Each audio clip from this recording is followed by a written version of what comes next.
In this video, I am going to start linear dependence and linear independence vector. Okay. Now मैं सबसे पहले अब एक vector की बात करते हैं। तो जो आपका 3 डायमेंशनल वेक्टर है उसको आप कैसे रिप्रेजेंट करते हैं? A vector equal to a1i plus a2j plus a3k। This vector a has 3 dimension, ठीक है। और आप इसको कैसे लिखेंगे? इस तरह से, ट्रिपलेट की फॉर्म में इस तरह से इसको डिनोट करते हैं। And this is called the vector of order 3। इसी तरह से अगर आप n डायमेंशनल वेक्टर की बात करें तो उसमें कितने होंगे, कितनी उसमें एंट्रीज होंगी? उसमें आपके पास n एलिमेंट्स होंगे। So this A is called the vector of order n। अब हमने पढ़ना क्या है? मैट्रिक्स पढ़ना है। तो चलिए मैट्रिक्स को देखते हैं। A matrix we know all, a matrix which has only one row is a row matrix. जैसे आप फॉर एग्जाम्पल, अब ये आपने एक मैट्रिक्स लिखी हुई है, इसके अंदर 1 रो है और n कॉलम्स हैं। तो क्या हुआ? ये 1/n ऑर्डर की एक रो मैट्रिक्स है, ठीक है। सिमिलरली जिस मैट्रिक्स के अंदर केवल एक ही कॉलम होती है वो कौन सी होती है? आपकी कॉलम मैट्रिक्स, जिसकी रिप्रेजेंटेशन ये है, ठीक है। अब ये जो आपकी रो मैट्रिक्स और कॉलम मैट्रिक्स है, इसको आप रो वेक्टर या फिर कॉलम वेक्टर भी कह सकते हो। अब इसी की बात करें, now this is a column matrix, इसके अंदर जो एंट्रीज हैं वो कितनी हैं? n है। So this is a column vector of n dimension. तो सिमिलरली आपके पास अगर रो मैट्रिक्स आती है और रो मैट्रिक्स जिसका ऑर्डर कितना है? 1/n, this is also known as n dimensional row vector. यानी कि चाहे आप रो की बात करें, चाहे आप कॉलम की बात करें, जितनी एक रो होनी चाहिए या फिर एक ही कॉलम होना चाहिए, और जितनी उसमें एंट्रीज हैं वो उसका कितना हो जाएगा? ऑर्डर। अब इसका मतलब ये तो नहीं कि केवल एक रो या एक कॉलम ही होगी। Late us consider a matrix. ये आपके पास मैट्रिक्स है। अब यहाँ पर 3 रोज हैं। So in this case every row, clear, every row or every column of this matrix is, जो रो की बात करें तो रो वेक्टर्स हो जाएंगे और अगर कॉलम की बात करें तो कॉलम वेक्टर्स हो जाएंगे। इसका मतलब अगर हम इस मैट्रिक्स को देखें तो यहाँ पर कितनी रोज हैं? 3 रो। आपके पास कितनी रो वेक्टर हैं या कहें तो 3 रो वेक्टर हैं यहाँ पर। एक तो ये 1 2 3, सेकेंड वेक्टर कौन सा है? 4 5 9, और थर्ड वेक्टर कौन सा है? 3 8 6। इसका मतलब in this matrix we have 3 row vector और डायमेंशन कितनी है उनकी? 3 ही डायमेंशन है। सिमिलरली अगर आप कॉलम की बात करें तो अगर आप कॉलम की बात करते हैं तो 3 इसमें कॉलम हैं, कॉलम वेक्टर्स हैं, और उनकी जो डायमेंशन है वो भी आपकी इन वेक्टर्स की कितनी है? 3 ही है। नाउ अब हम आते हैं कहाँ पर? What is linear combination of vectors? ठीक है। Now let us we have a set of n vectors. Clear? ये आपके वेक्टर्स हैं x1, x2 and xn, n vectors हैं। अब इनमें जो एंट्रीज हैं वो कितनी भी हो सकती हैं, एनी नंबर ऑफ एंट्रीज हो सकती हैं, 2 हो सकती हैं, 3 हो सकती हैं, कितनी भी हो सकती हैं। और ये जो वेक्टर्स हैं ये आपके रो वेक्टर भी हो सकते हैं और कॉलम वेक्टर भी हो सकते हैं। नाउ कितने वेक्टर्स हैं? कितने वेक्टर्स को आपने कंसिडर किया है? n वेक्टर्स को कंसिडर किया है। So if we have n scalars, if we have n scalars, जिसको आपने क्या लिया? a1 a2 up to an, then इस तरह का जो रिलेशन है a1 x1 plus a2 x2 up to an xn, this is called the linear combination of vectors x1 x2 up to xn, ठीक है। तो इस तरह से जब हम रिलेशन को कंसीडर करते हैं, so this is the linear combination of vectors. अब हम आते हैं, अब हमारे पास यहाँ पर 2 कैटेगरी होती हैं। लीनियर इंडिपेंडेंट वेक्टर्स भी हो सकते हैं और लीनियर डिपेंडेंट वेक्टर्स भी हो सकते हैं। Now linear independent vectors, now अब अगेन वही आपके पास हमने फिर कंसीडर किया सेट ऑफ n वेक्टर्स को। Clear? Linear combination corresponding to these n vectors क्या बन जाएगा, a1x1 plus a2x2 up to an(xn). अब अगर आपने ये जो लीनियर कम्बिनेशन लिया है और ये लीनियर कम्बिनेशन इक्वल टू 0, अब ये जो लीनियर कम्बिनेशन जो आया है इसकी वैल्यू इक्वल टू 0 आई है, यहाँ पर दो केसेस बनते हैं। देखो ये तो आपके जो वेक्टर्स हैं ये आपके नॉन जीरो वेक्टर्स हैं, क्लियर। अब अगर आप इनको किन्हीं कांस्टेंट से, ये आपका a1 कांस्टेंट है, a2 कांस्टेंट है, अप टू an कांस्टेंट है, अगर ये कांस्टेंट जीरो हो जाएं सारे के सारे, a1 भी जीरो, a2 भी जीरो, अप टू an सभी के सभी जीरो हैं, तो जब आप इनको चेक करोगे तो अगर a1 इक्वल टू 0 है तो a1x1 क्या हो जाएगा, जीरो, a2 जीरो है तो a2x2 भी जीरो है, और इसी तरह से सभी के सभी लास्ट तक अगर जीरो है तो ये वैल्यू क्या आएगी, ऑटोमेटिकली ये वैल्यू आपकी कैसी आएगी, जीरो आएगी। तो इट मीन्स मैंने क्या कहा कि अगर ये लीनियर कम्बिनेशन इक्वल टू 0 है केवल तभी जब सभी के सभी ai's जीरो हैं, जब सभी a1 a2 up to an zero हैं, तब ये वेक्टर्स कैसे होंगे, आपका कैसा होगा, लीनियर इंडिपेंडेंट। ठीक है, जैसे मैंने यहाँ पर लिखा भी हुआ है कि ये तो हमेशा जीरो ही होगा। अब लीनियर इंडिपेंडेंट वेक्टर्स की बात करते हैं, तो वही आपने n वेक्टर्स लिए, उसी तरह से आपके पास n स्केलर का एक सेट अगर एग्जिस्ट कर रहा है, और अब इसमें डिफरेंस क्या है कि आपने लीनियर कम्बिनेशन लिया लेकिन ये जो लीनियर कम्बिनेशन है वो जीरो आ गया, तब जिसमें कम से कम एक जो है इनमें नॉन जीरो हो। देखो अगर ये सारे जीरो हैं तब तो ये जीरो आएगा ही आएगा, ये कंफर्म है। लेकिन अगर कोई ऐसा कम्बिनेशन है कि इनमें से सभी जीरो नहीं है, कम से कम एक भी आपको नॉन जीरो मिल रहा है स्केलर, उसके अलावा तब भी आपके पास ये जो लीनियर कम्बिनेशन है अगर जीरो आ जाता है, देन वी विल से कि आपके पास ये जो वेक्टर्स हैं वो कैसे हैं, लीनियरली डिपेंडेंट वेक्टर्स। तो इसको एक बार दोबारा से देखते हैं। इसका मतलब अगर ये जो वेक्टर्स हैं इनका अगर हम लीनियर कम्बिनेशन को अगर हम स्टडी करते हैं, चेक करते हैं, और वो तभी जीरो है जब सारे स्केलर्स जीरो हैं, तब वो कैसा होगा, लीनियरली इंडिपेंडेंट।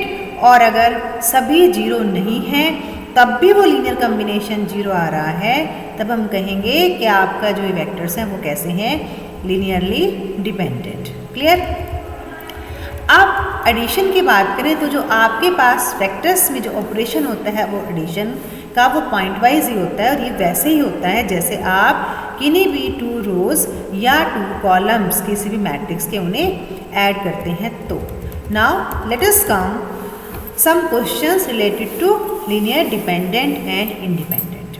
वी हैव, आपके पास ये दो वेक्टर्स हमें दिए हुए हैं, ठीक है। हमें ये चेक करना है यहाँ पर कि ये कैसे हैं, डिपेंडेंट है या इंडिपेंडेंट है। Now here we have these 2 vectors, say this is u and this is equal to v. So for any 2 scalars a1 a2, let us consider a linear combination a1u plus a2v equal to 0. So a1u plus a2v equal to 0. अब ये क्या है आपके पास, एक तरह से ये तो रो मैट्रिक्स ही हो गई, और हमें पता है कि जब फॉर्मूला क्या है, अगर आप इसको किसी स्केलर से मल्टीप्लाई करते हैं तो इसके सभी जो हैं, सभी वैल्यूज़ जो हैं वो a1 से मल्टीप्लाई होगी। तो सभी वैल्यूज़ हमने इधर a1 से मल्टीप्लाई कर दी और इधर भी मल्टीप्लाई कर दी, ठीक है। अब आप इन दोनों को ऐड कर दो, -2a1 plus a2, 6a1 minus 3a2 minus 3a2 minus 12a1 plus 6a2 equal to 0। अब अगर ये वेक्टर है तो इधर साइड भी ये जीरो क्या है, जीरो वेक्टर ही है, और इसका ऑर्डर भी उतना ही होगा जितना लेफ्ट हैंड साइड की मैट्रिक्स में है, तो 3 एलिमेंट्स इसमें आ जाएंगे। अब अगर ये दोनों इक्वल हैं, इसका मतलब इनकी जो कॉरस्पॉन्डिंग एंट्रीज है वो कैसी होंगी, सेम होगी। So -2a1 plus a2 equal to 0, 6a1 minus 3a2 equal to 0, -12a1 plus 6a2 equal to 0, ठीक है। अब हमने ये 3 आपके पास इक्वेशंस आ गई। जब आप इन 3 इक्वेशंस को सॉल्व करेंगे then we have a2 equal to 2a1, ठीक है। अब और तो कोई रिलेशन हमारे पास नहीं आया, तीनों से यही आ रहा है A2 इक्वल टू 2A1। तो इसका मतलब यहाँ पर जो वैल्यूज़ हैं, जो A2 इक्वल टू, अब आप देखो अगर हमें यहाँ पर A1 को एक वैल्यू देनी पड़ेगी, अगर आप A1 को एक वैल्यू देते हैं तो A2 की वैल्यू आती है। If A1 equal to 1 then A2 equal to 2, A1 equal to 2, A2 equal to 4, A1 equal to 0, A2 equal to 0. It means this equation has infinitely many solutions for the values of A1 and A2.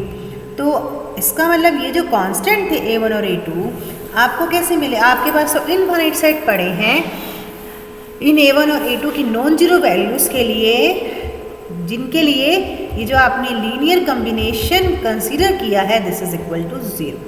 तो इसका मतलब ये जो vectors, जो ये आपके पास set है एस वेक्टर्स का, वो कैसा है? Linearly dependent.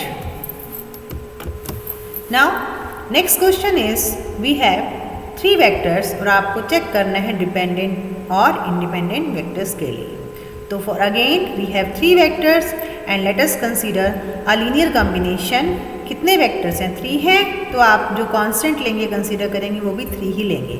So AU plus BV plus CW equal to 0, ठीक है, जिसमें हमने इस वेक्टर को कह दिया U, एक को कह दिया V और एक को कह दिया W। अब रूल आपका सेम है, A into U vector, B into V vector, C into W vector equal to 0। अब ये वेक्टर्स है तो यहाँ भी वेक्टर ही आएगा, तो 0 0 0, ठीक है। अब ऐसे ही आपने पहले रूल लगा लिया, पहले मल्टीप्लाई कर दिया और फिर तीनों को ऐड कर दिया, तो आपको यहाँ से ये जो इक्वेशन ये मिल गई, A plus B plus 2C equal to 0, A plus 2B plus 3C equal to 0 and A plus 3B plus 8C equal to 0, ठीक है। अब ये 3 इक्वेशंस हैं, फर्स्ट और सेकंड को आपने सॉल्व किया तो B और C में एक इक्वेशन आ गई, सेकंड और थर्ड को सॉल्व किया तो B और C में एक इक्वेशन आ गई, और उनको आपने फोर्थ और फिफ्थ कहा था, फोर्थ और फिफ्थ को सॉल्व किया तो आपको मिला C इक्वल टू 0। तो C इक्वल टू 0, फिर फोर्थ आपने रिलेशन लिया, इक्वेशन ली B minus C equal to 0, we have B equal to 0, और फिर 1 इक्वेशन आपने फिर ले ली, तो वहाँ से फिर आ गया आपका A इक्वल टू 0। तो आपने इसका मतलब ये जो लीनियर कम्बिनेशन आपने कंसीडर किया था 3 वेक्टर्स का U V W का, जिसको आपने 0 लिया, तो उसके कॉरस्पॉन्डिंग जो A B C की वैल्यू वो क्या आई है? 0 ही आई है। सो वेक्टर्स आर लीनियरली इंडिपेंडेंट, ठीक है। अब आपके पास एक और मेथड है वेक्टर इस तरह की डिपेंडेंस और इंडिपेंडेंस को चेक करने के लिए, ठीक है। तो आपके पास ये 3 वेक्टर्स हैं, आपको पता ही है कि हम क्या करते हैं, लीनियर कॉम्बिनेशन 3 वेक्टर्स हैं, 3 ही आप स्केलर लेंगे। तो if this is equal to U, this is V, this is W, then AU plus BV plus CW equal to 0 for some scalar A B C। Clear? ये working rule तो अभी आपने किया ही है, यहाँ पर पहले स्केलर से A से मल्टीप्लाई किया, ये B से किया, ये C से किया, फिर हमने इनको ऐड कर दिया। Then we have 3 equations, A plus B equal to 0, A plus 2B plus C equal to 0, A plus 3B plus 2C equal to 0। So we have to solve these 3 equations for the values of A, B and C. Let us write these 3 equations in the matrix form. अगर आपने इसको matrix form में लिखा तो ये आपका first equation हो गई, A plus B plus C equal to 0। दूसरा क्या है? A plus 2B plus C equal to 0, A plus 3B plus 2C equal to 0, ठीक है। देखो A का कॉफिशिएंट 1 है फर्स्ट में, B का कॉफिशिएंट 1 है, C का 0 है। अब यहाँ पर now this is a square matrix, तो ये आपकी स्क्वायर मैट्रिक्स बन गई।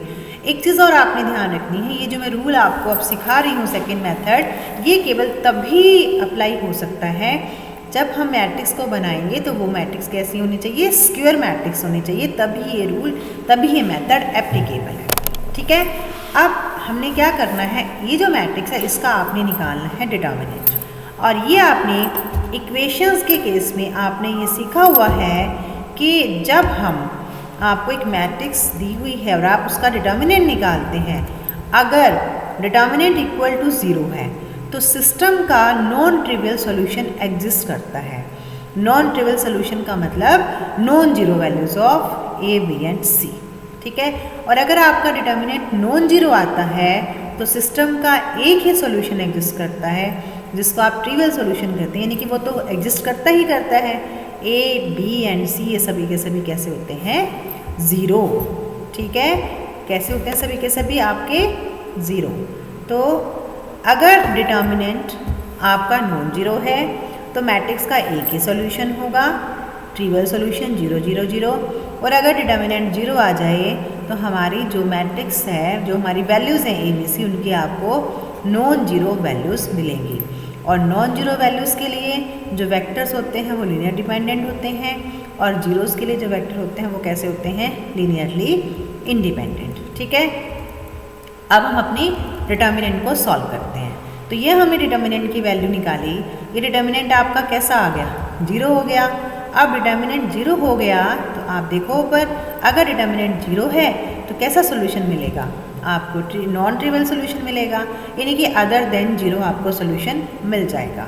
तो अदर देन जीरो अगर आपको सोल्यूशन मिल जाएगा, सो वेक्टर्स आर लीनियरली डिपेंडेंट।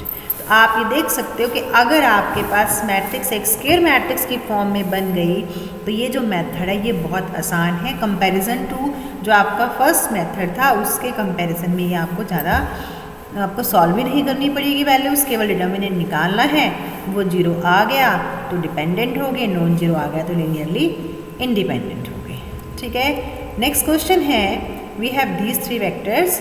फिर आपने उनका लीनियर कम्बिनेशन कंसीडर किया और ये हमारे पास तीन इक्वेशंस आ गई, ठीक है। अब मैं सेकंड मेथड से ही इसको सॉल्व कर रही हूँ। So matrix of coefficient of the, ये कौन सा सिस्टम बनता है? इसको आप बोलते हैं होमोजेनियस सिस्टम ऑफ इक्वेशन। तो वही मैंने लिखा है, matrix of coefficients of homogeneous system of equation is, this is our A, ये वही था ना आपका a plus b plus 2c equal to 0, a plus 2b plus 3c equal to 0, a plus 3b plus 8c equal to 0। हमने इसका निकाला determinant, determinant आ गया 4, ये आपका नॉन जीरो आ गया। So system has only trivial solution that is 0 0 0। So vectors are linearly independent. अब जो आप क्वेश्चंस हैं वो आप इस तरीके से सभी क्वेश्चंस आप कर सकते हो। नाउ अब हम करने जा रहे हैं कुछ इंपॉर्टेंट थ्योरम्स। तो थ्योरम है, a subset of A linearly independent set is linearly independent, कि जो लीनियरली इंडिपेंडेंट सेट के अगर हम सबसेट की बात करें वो भी कैसा होता है? Linearly independent. तो हम क्या, जो आपको जो गिवन है वो हम लेके चलेंगे, वहाँ से उसका सबसेट बनाएंगे, लेंगे और फिर उसको चेक करेंगे। तो हमने ये क्या लिया? एक सेट ले लिया जिसके अंदर आपके n वेक्टर्स हैं और दैट इज लीनियरली इंडिपेंडेंट। अब आपने एक दूसरा इसी का एक सबसेट लिया है b, इसमें कितने थे? x1 x2 up to xn, और इसमें कितने ले लिया आपने? x1 x2 up to xr। अब जब आप सबसेट की बात करते हैं तो सबसेट का क्या रूल होता है कि जो आपका a सेट है, ठीक है, उसमें आपके पास b सेट से एलिमेंट्स ज़्यादा भी हो सकते हैं और इक्वल टू हो ही सकते हैं, ठीक है। प्रॉपर सबसेट की बात करें तो b सेट में कम ही होंगे, और सबसेट की बात करें तो इक्वल भी ले सकते हैं और कम भी ले सकते हैं। तो मैंने यहाँ पे क्या लिखा? b, ठीक है, सबसेट ऑफ a, इक्वल भी हो सकता है और छोटा भी हो सकता है। अब आपको ये प्रूव करना है कि b इज़ लीनियरली इंडिपेंडेंट, ठीक है। हमने क्या प्रूव करना है? b is linearly independent. तो लेट अस सपोज हम इसको हम क्या लेके चलते हैं? मान लीजिए हम कॉन्ट्राडिक्शन लेके चलते हैं। मान लीजिए b इज़ कैसा है? Linearly dependent. अब अगर लीनियरली डिपेंडेंट है तो इसका मतलब r कोई ऐसे स्केलर एग्जिस्ट कर जाएंगे such that all ai not equal to 0 where linear combination of these vectors equal to 0, कि लीनियर कम्बिनेशन आपका 0 है जबकि सभी ये कॉन्स्टेंट्स आपके 0 नहीं है, इनमें कम से कम एक नॉन जीरो कॉन्स्टेंट जरूर एग्जिस्ट कर रहा है। अब ये जो लीनियर कॉम्बिनेशन है, ये r तक ये लिखा हमने, उसके बाद हमने इसमें ऐड कर दो। देखो अगर मैं इसको ऐड करती हूँ, इसमें 0 into x r plus 1 plus 0 into x r plus 2 plus 0 into x n, ठीक है। हमने r जितने लिए थे उसके अलावा जितने भी बचे थे उन सबको इसमें ऐड कर दिया आपने, स्केलर जो लिया वो 0 0 ले लिए, ठीक है। अब अगर आप इसको चेक करते हैं, अगर आप केवल इतना लेते हैं तो this is the linear combination of r vectors, ठीक है।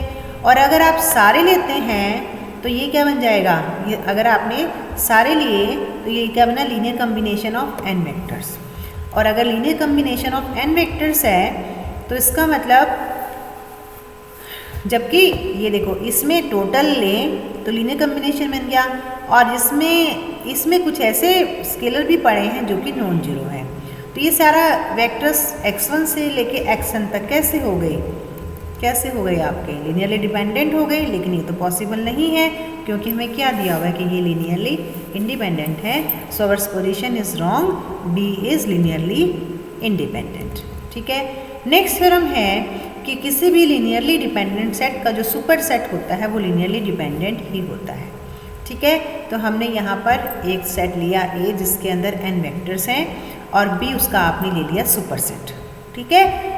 x1 अप टू xr ये आपका लीनियरली डिपेंडेंट है, और B आपने ले लिया सुपर सेट ऑफ A। अब आपको क्या प्रूव करना है कि B इज़ लीनियरली डिपेंडेंट। तो again by contradiction let B is linearly independent. अब अगर B लीनियरली इंडिपेंडेंट है तो B लीनियरली इंडिपेंडेंट है तो क्या आप ऊपर वाली थ्योरम इसमें यूज़ कर सकते हैं? यस। यहाँ पर A क्या है, B का सबसेट, और हमने अभी थ्योरम क्या पढ़ी है ऊपर, हमने थ्योरम की कि जो सबसेट होता है लीनियरली इंडिपेंडेंट सेट का वो लीनियरली इंडिपेंडेंट होता है।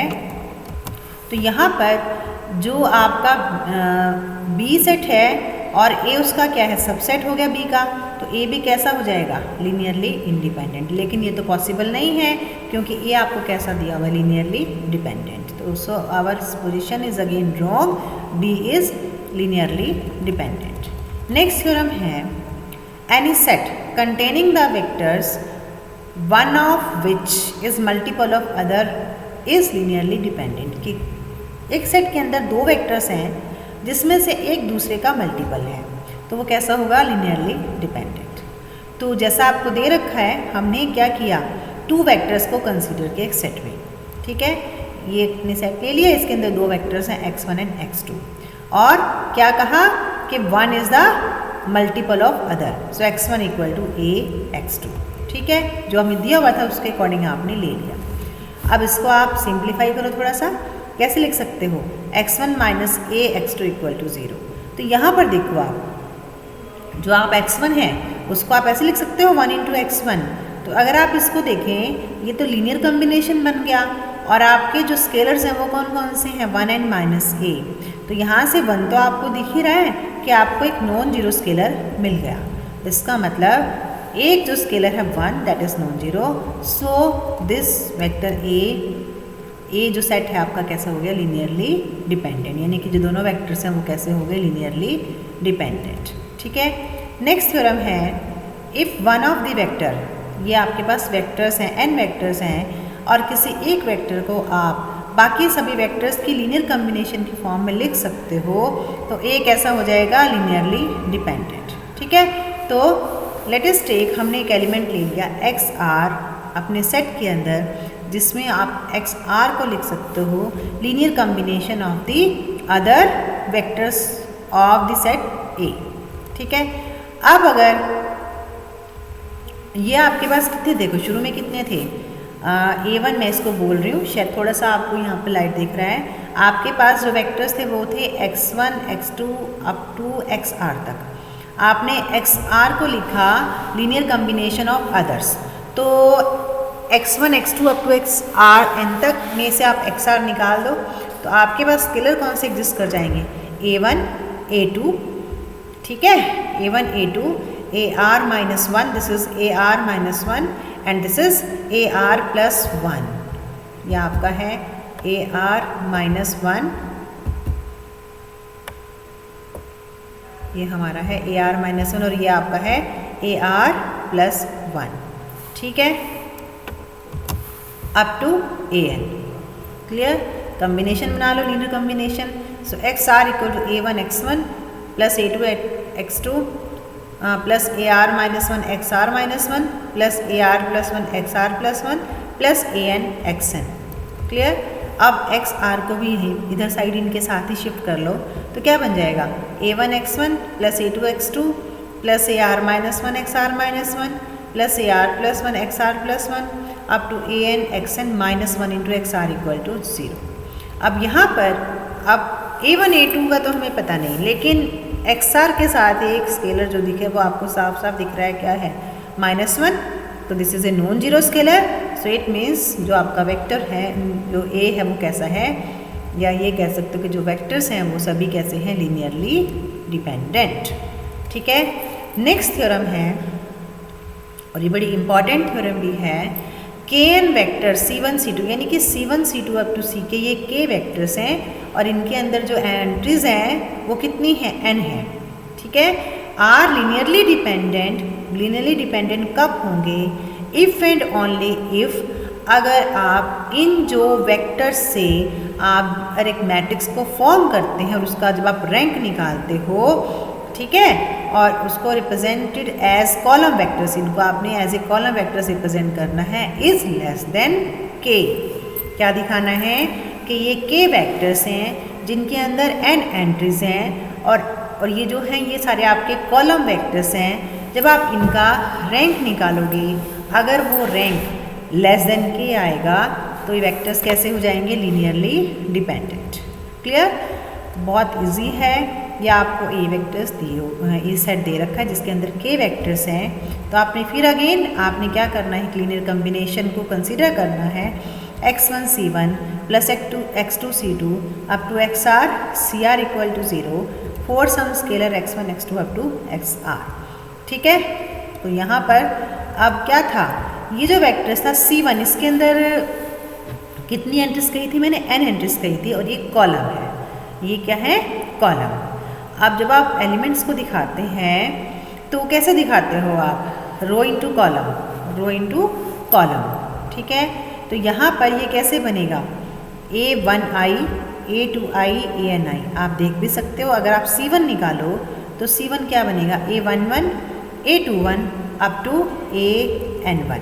ठीक है, देखो n एंट्रीज हो गई, क्लियर है। और ये थे आपके कॉलम, तो कितने वेक्टर्स थे, के वेक्टर्स थे, तो ये आपके आई हमने ऐसे लिख दिया, आई की वैल्यू 1 से लेके के। तो यहाँ से आप c1 निकालेंगे, c2 निकालेंगे और अप टू ck निकालेंगे। तो यार ये रिप्रेजेंटेशन है, ध्यान से इसको लिख के देखो, आपको बहुत आसानी से ये आ जाएगा।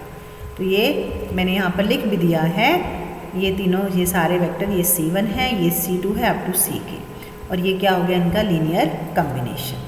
ठीक है, फिर इनको मल्टीप्लाई कर लिया और जैसे ऐड कर लिया। अब दिस इज इक्वल टू 0। ठीक है, तो आपकी ये 0, ये भी क्लियर है आपको कि मैट्रिक्स है, उसी ऑर्डर में लिखी जाएगी। अभी आपस में 0 है, इसका मतलब ये भी 0 है, ये भी 0 है और ये सारे जीरोज हैं, ये बन गए। तो अब हमने इनको मैट्रिक्स के फॉर्म में लिख लिया, ax equal to b, where a क्या है, कोफिशिएंट मैट्रिक्स बन गई, x क्या बन जाएगी, x1 x2 up to xk, और b क्या हो जाएगा आपका 0। ठीक है, मैंने लिख भी दिया, in the matrix form the system can be written as ax equal to 0। Clear. अब हमने इफ़ एंड ओनली की स्टेटमेंट है, तो एक बार आप लीनियरली डिपेंडेंट लेके चलेंगे, रैंक दिखाएंगे, एक बार रैंक लेके चलेंगे, लीनियरली डिपेंडेंट दिखाएंगे। Let us suppose these vectors are linearly dependent. अब अगर ये वेक्टर्स लीनियरली डिपेंडेंट हैं, इसका मतलब ये जो आपके स्केलर्स एग्जिस्ट कर रहे हैं x1 x2 xk, ये सारे आपके 0 नहीं हैं। ठीक है, अब अगर ये सारे आपके 0 नहीं हैं, तो यहाँ से जब आप इसका डिटर्मिनेंट निकालेंगे, इस कोफिशिएंट मैट्रिक्स का जब आप डिटर्मिनेंट निकालेंगे और वहाँ से जो वैल्यूज़ आएंगी, जो उसका रैंक निकलता है, हमारा रूल क्या है कि जब रैंक निकलता है उसके कॉरस्पॉन्डिंग हम इनकी वैल्यूज़ की बात करते हैं। तो ये क्या कह रहा है कि ये जो वैल्यूज़ आ रही हैं, ये नॉन जीरो वैल्यूज़ आ रही हैं। अब अगर ये नॉन जीरो वैल्यूज़ आ रही हैं, तो इसका मतलब इसका जो रैंक है वो क्या होगा, लेस देन की होगा ना, तभी नॉन। आपका देखो क्या लिखाया था पीछे कि अगर किसी ए मैट्रिक्स का डिटर्मिनेंट 0 आ जाता है तो वेक्टर्स लीनियरली डिपेंडेंट होते हैं और नॉन जीरो वैल्यूज़ मिलती है, और अगर डिटर्मिनेंट 0 आता है तो सारी वैल्यूज़ आपके 0 0 ही मिलती हैं। अब आपका ये फर्स्ट केस है कि वैल्यूज़ आपकी 0 नहीं है। वैल्यूज़ अगर 0 नहीं है तो इसका डिटर्मिनेंट कैसा आएगा, आपका 0 आएगा, और अगर इसका डिटर्मिनेंट 0 आएगा, इसका मतलब इसका के रैंक तो अगर वैल्यूज़ आपकी नॉन जीरो हैं तो इसका मतलब इसका जो रैंक है डिटर्मिनेंट आपका जीरो हो गया, तो जो आपका डिटर्मिनेंट है जो रैंक है वो के नहीं हो सकता, वो लेस देन के है। And this system has a non trivial solution. So rank of this matrix less than k. Conversely let rank of this less than k. अब अगर रैंक आपका लेस देन के है तो आपके पास जो homogeneous system of equation है उसका non trivial solution आएगा। बिल्कुल वही चीज़ें जो आपने पहले लिखी है, इसको अपोजिट लिख देंगे। तो अगर एक्स आपका नॉन जीरो है तो आपको इसकी नॉन जीरो वैल्यूज़ मिल जाएंगी, जिससे वेक्टर कैसा हो जाएगा आपका लीनियरली डिपेंडेंट। ठीक है। अब ये जो थ्योरम है, अगली थ्योरम है, अगर आपको इसको आप कर सकते हो, ये वही चीज़ है जो मैंने पहले बताया था आपको कि ये के वेक्टर्स हैं और ये कैसे हैं लीनियरली डिपेंडेंट। और आई थिंक आप इसकी स्टेटमेंट बहुत आसानी से आपको आ जाएगी। पीछे हमने क्या किया था कि अगर ये वेक्टर्स लीनियरली डिपेंडेंट हैं तो इसका रैंक क्या था, लेस देन के। तो ये थ्योरम क्या कहती है कि अगर ये वेक्टर्स लीनियरली इंडिपेंडेंट हैं तो रैंक क्या होगा आपका, इक्वल टू के। ठीक है, वो आप यहाँ से देख भी सकते हो। सारी थ्योरम्स आपकी ऊपर वाली जो थ्योरम है वो एज इट इज़ है, तो यहाँ से केवल चेंज आएगा आपका। ठीक है, तो यहाँ पर अगर वो लीनियरली इंडिपेंडेंट हो गए तो सारे स्केलर कैसे हो जाएंगे, जीरो हो जाएंगे। और अगर सारे स्केलर आपके जीरो हो गए, वो तो केवल तभी पॉसिबल था अगर जो उसका डिटर्मिनेंट है वो कैसा आना चाहिए, जो डिटर्मिनेंट है वो कैसा आना चाहिए, नॉन जीरो आना चाहिए। और अगर डिटर्मिनेंट नॉन जीरो आ गया तो रैंक किसके इक्वल हो गया, के की। कन्वर्सली अगर रैंक के इक्वल है तो सिस्टम का एक ट्रिवियल सॉल्यूशन एग्जिस्ट करेगा, that is x equal to zero, means x1 x2 up to xk all are zero. So vectors are linearly independent. ठीक है, तो नेक्स्ट यहाँ से आपका डिपेंडेंट और इंडिपेंडेंट हो जो हमने ये करा था सब टॉपिक का, ये आपका मैट्रिक्स का ये हमारा हो गया है। नेक्स्ट वीडियो में हम अपना unitary matrix and orthogonal matrix को स्टडी करेंगे।